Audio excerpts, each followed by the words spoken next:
Bismillahirrahmanirrahim. Assalamualaikum warahmatullahi wabarakatuh. Sobat-sobat, kita bersama lagi di channel saya dalam dakwah Islam pencerahan. Sobat-sobat, kembali saya menampilkan video Ustadz Zulkarnain El-Maduri.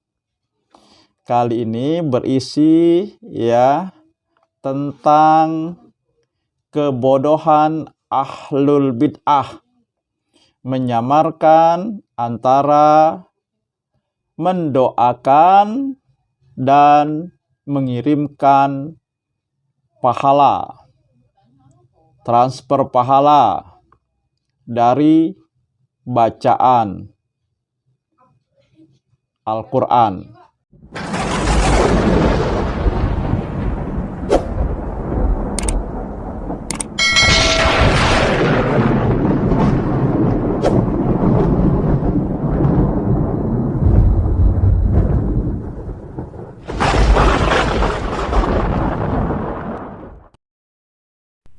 Assalamualaikum warahmatullahi wabarakatuh.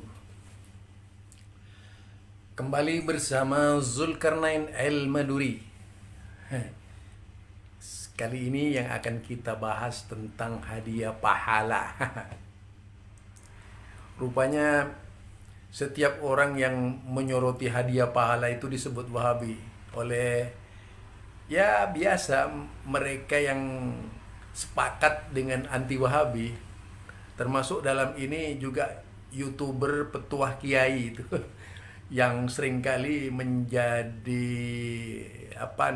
bisa dikatakan sebagai buzzer yang memanas-manasi, biasanya mengangkat Salafi Wahabi, Salafi Wahabi, Salafi Wahabi.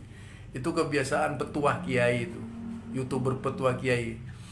Tetapi orangnya tidak pernah nongol.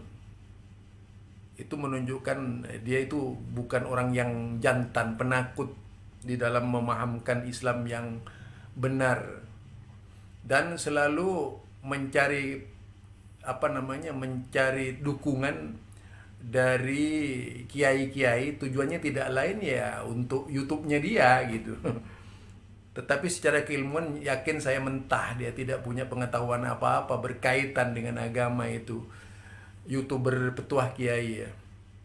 Nah, berkaitan dengan yaitu konten yang disampaikan dan dibahas oleh dia itu dengan menggabungkan berbagai narasi dari ustadz-ustadz dan kiai-kiai yang katanya itu juga ada dari mantan Wahabi ya.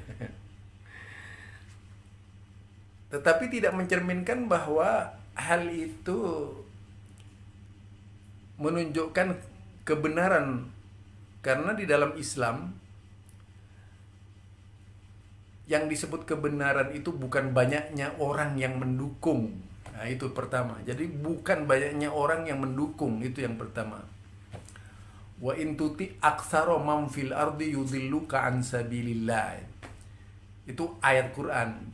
Jadi jika engkau mengikuti keinginan orang banyak di bumi ini, yudhilluka an sabilillah, itu akan menyesatkan kalian dari jalan Allah. Itu firman Allah. Jadi ukuran benar tidaknya itu bukan banyaknya orang yang melaksanakan. Sekalipun banyak orang yang melaksanakan, kalau tidak sesuai dengan sunnah ya tetap saja tidak sesuai dengan sunnah. Sebagai bukti, mereka itu dari sisi mana ingin membenarkan hadiah pahala. Yang pertama, tidak pernah ada tradisi hadiah pahala di zaman Rasulullah. Itu fakta itu. Fakta konkret. Tidak pernah ada tradisi di zaman Rasulullah Sallallahu Alaihi Wasallam sebagaimana tradisi sekarang ini mengirimkan ramai-ramai hadiah pahala kepada orang mati. Itu nggak pernah ada. Apalagi dipimpin oleh seorang imam membaca doa diaminkan, ini lebih parah lagi gitu. Karena ritual seperti ini bukan ritual yang dibentuk dari Nabi. Apalagi kalau ngaku-ngaku bersanad dari Nabi, itu mungkoti sanadnya. Karena Nabi dan umatnya ketika itu tidak pernah ada acara ya semacam tahlilan dan sebagainya, dipimpin oleh seorang imam, kemudian membaca ritual. Benar apa yang dikatakan oleh Ustadz Yazid itu. Mereka mengucapkan ila hadratin Nabil Mustafa, ila ruhi, ila ruh. Kalau di Jakarta ini banyak itu. Kadang-kadang disebutkan sampai 10 hingga 100 nama disebutkan. Yang seharusnya selesai dalam 1 jam, bisa-bisa 3 jam itu. Membaca nama-nama orang yang ngirim hadiah pahala. Sulit banget ya. Seolah-olah Allah itu tidak bisa menerima doanya orang kalau tidak disebut namanya gitu. Seolah-olah Allah tidak tahu gitu. Inilah kita baca itu dalam surat An-Najm itu. Laisa lil insani illa ma syaa. Jadi kemudian man amila amalan laisa alaihi amruna fahuwa raddun ila akhir itu. Siapapun dia itu, si Sarwat siapa kek, itu kek kiai yang mana kek, silahkan. Perlu ditunjukkan itu. Saya sekarang yang akan bertanya itu. Ustadz Sarwat, siapa lagi itu?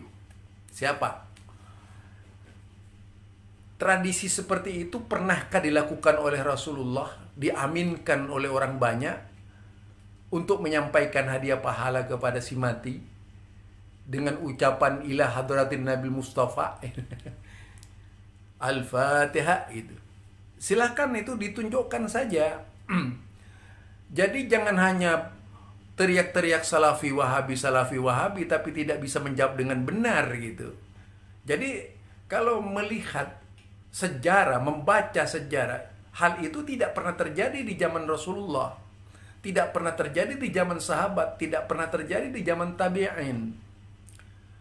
Apalagi kemudian mengumpulkan orang, mengemas acara itu dengan banyak orang, mengundang orang dan sebagainya, lalu dipimpin oleh seorang imam, membaca Al-Fatihah, kemudian membaca ritual khusus itu yang dibacakan semuanya, lalu dikirimkan ila mayit itu, kepada mayat itu tadi itu. Yang ada mendoakan si mayat, bukan mengirimkan bacaan Al-Quran. Kadang-kadang disinilah letaknya kebodohan yang sering terjadi, menyamakan mendoakan dengan menghadiahkan bacaan Al-Quran, menghadiahkan pahala. Contoh menghadiahkan begini ya, saya sholat, dipastikan sholat itu sudah dapat pahala, lalu pahalanya itu diberikan kepada yang meninggal. Akan berarti pahala tadi yang kita miliki itu sudah tidak ada lagi karena diberikan kepada orang yang meninggal. Lalu buat kita apa gitu? Itu contoh saja ya.